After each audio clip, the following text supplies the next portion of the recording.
Thank you everyone for joining us in the José Neves Foundation talk. I have with me Naomi Campbell.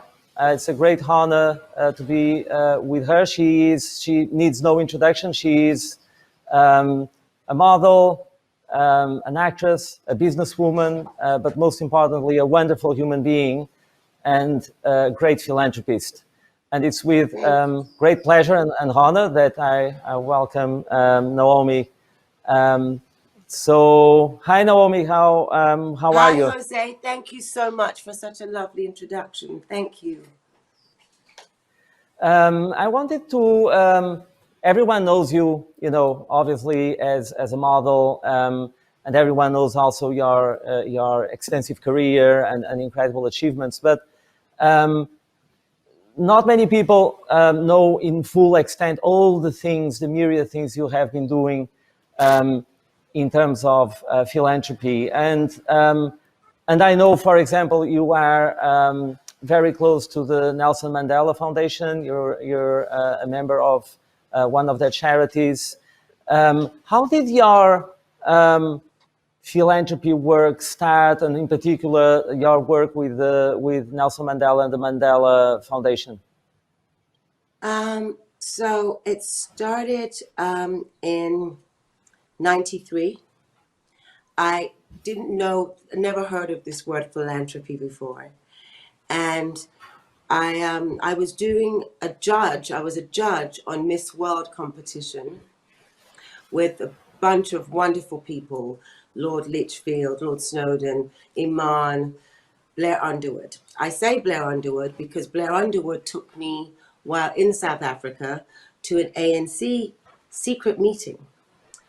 And I listened intently, and I left there feeling so inspired and just wanting to support ANC, just wanting to support Nelson Mandela. And of course, I'd heard about Nelson Mandela while growing up at school in England. And I remember going on stage that night and having to say about my part in the show. And then I said at the end that I donate everything that I had earned on that trip towards the ANC.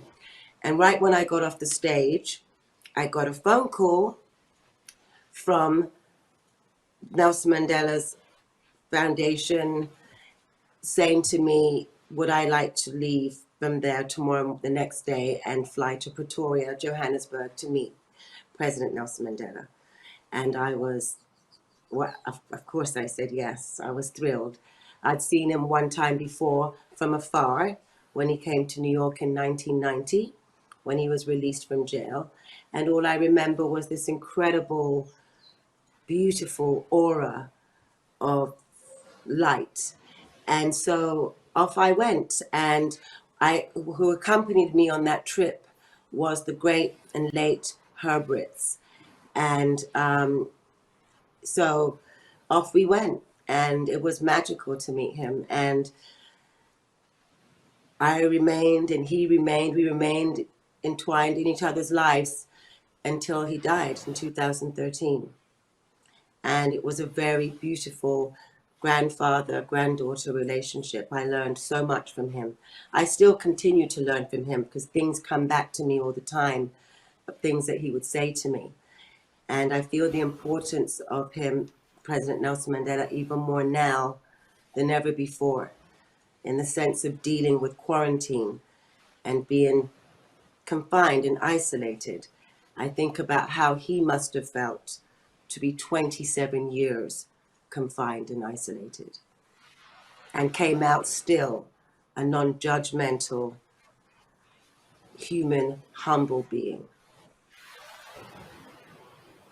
Such an incredible story and such an inspirational story. Thank you for sharing. And since then, you've done many other things in philanthropy, and one of the things that I always found was absolutely brilliant, was genius, was leveraging fashion and leveraging your career in fashion to really help populations that are recovering from disasters, and that that was the idea behind Fashion for Relief. How did you start Yeah. Fashion for Relief, and what plans? What do you have as next plans for that important charity? Fashion for Relief. Okay, so before it was called Fashion for Relief, in the 90s, it was called Frock and Roll. And then I switched it. So the last Frock and Roll event we did was in Barcelona when President Nelson Mandela came. And it was the designers were Alexander McQueen, Gianfranco Ferré, and Diesel. And the performances were Bono, Wycliffe Jean. And then after that, we lost the late Gianni Versace, and we went and did another one in Cape Town at the presidential home. And we flew 75 people from America and London over. And those pictures, when I look at them today, they're just, the memories are great. And people still come up to me and say, we'll never forget in our lives that you introduced us to Nelson Mandela. Yeah, so then Hurricane Katrina happened in 2005. And since New Orleans was the first state of the United States that I'd ever gone to, I felt a real deep passion that we had to help. So as New York Fashion Week was 7 days away, started calling around. I called IMG, who owned New York Fashion Week, and I was told it's impossible, not possible, that we cannot give you the biggest tent. We don't ask for small. If you're going to ask for what you really need. So we needed a big tent to be able to fill it. And when I say fill it, as a model, normally you have the editors and people of the fashion world that come to fashion shows. We wanted to change it. We wanted it to be the public that never get to come to fashion shows, and that they purchase those tickets, and those tickets, what we raise from those tickets go towards the charity of a choice, of which we paired up with America Cares, who were on the ground in New Orleans at the time, plus a lot of private donations. And so I then called Teddy Forsman, who owned IMG, who had adopted also two beautiful boys from the Nelson Mandela Children's Fund. And I explained to him what I needed. And he said, done, you'll have the biggest tent Friday, the last day of Fashion Week, 9 p.m., it's yours. So now it was great. Now it was the time to fill it, get Ticketmaster. Now Anna Wintour came on board, Andre Leontelli, Iman, everyone came together. And we decided that it wasn't just going to be models that walk down the runway. It was going to be people that people want to see. So we had Djokovic, we had Beyonce, we had so many people that just came to contribute their time and made it special. And the atmosphere backstage was amazing because everyone was there because they wanted to be there. So it was a different atmosphere. And I mean, it was like clapping that we never get anymore because everyone's on their phones filming. And so that's how it began. And that's how Fashion for Relief was really born.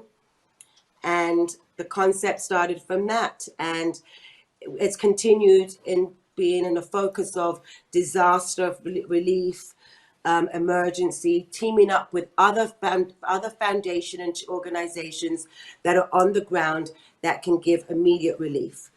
And now we've expanded to doing summits, of which we would have had our first one this year, but we're going to start it because of COVID. We will go for next year. But thank you. And in terms of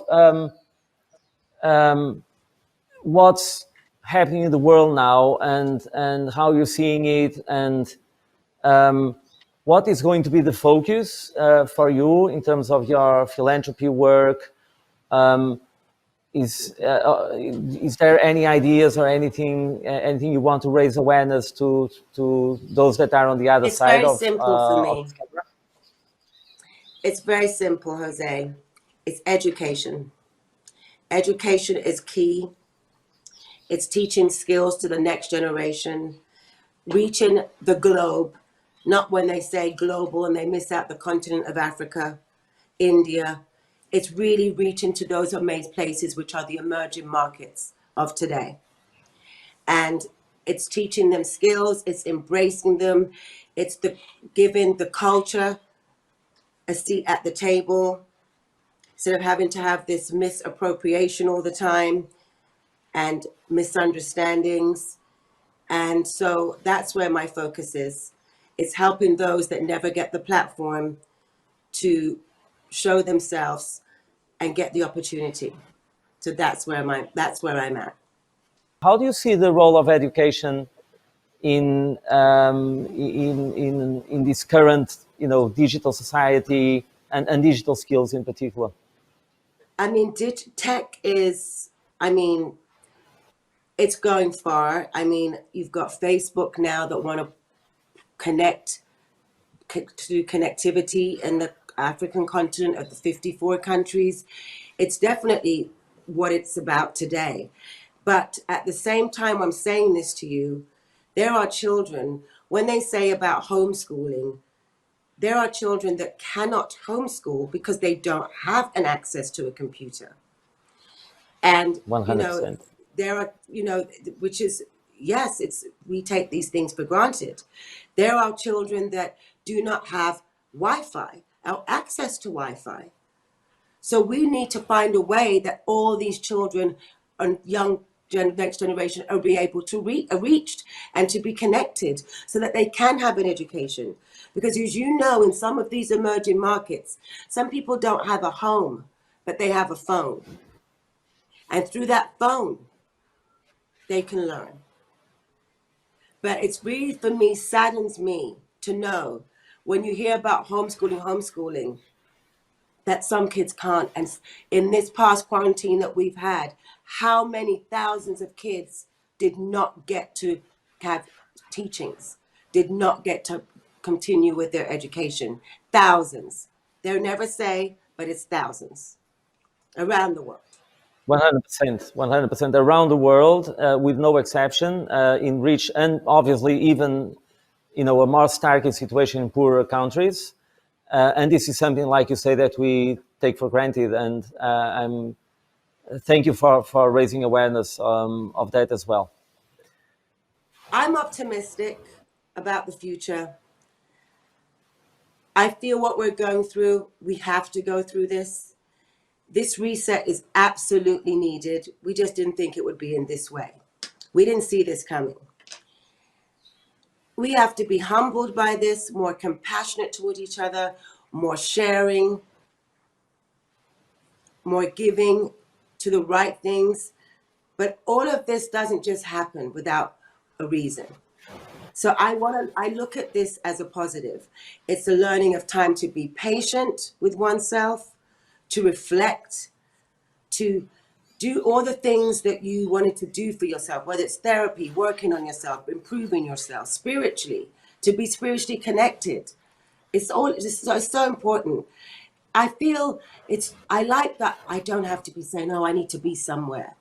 I like that. It's that sense of urgency is gone.